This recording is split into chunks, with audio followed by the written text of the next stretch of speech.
So what do you see as the state of the Democratic Party right now? I think that it is a time for some careful thinking about what wins elections, and not just in deep blue districts where a Democrat and a liberal Democrat or so-called progressive Democrat is going to win. I understand why people want to argue for their priorities. That's what they believe they were elected to do. So, look, I'm all about having vigorous debate. I think it's good, and it gives people a chance to be part of the process.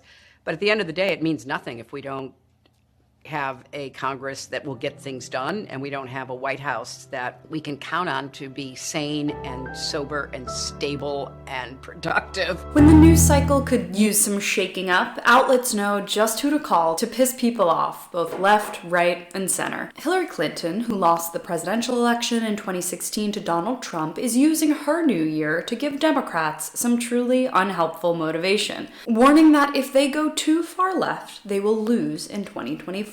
She says that an inability to, quote, get things done could cost Democrats the House and Senate in next year's midterm elections as voters veer off to the right. But I have some tough news for you. Progressives aren't the ones stopping anything from getting done. In fact, as we all know with the disaster that was Biden's Build Back Better bill, progressives gave up so much leverage that momentum given to them by voters blew up in their faces with Manchin and Sinema's refusal to go forward with the bill. I'd say it's pretty clear who we have to thank for that failure, and it's not progressives and the squad. So far, Biden has yet to deliver on his promise of uniting the party. Clinton's comments are a slap in the face to progressive Democrats who turned out to vote for Biden after dealing with a vitriolic campaign in which moderates, Clinton very much included, lambasted progressives for thinking Bernie or Warren could get anything done in a Congress with Sinema and Manchin. Yet here we are, a moderate Democrat in the White House,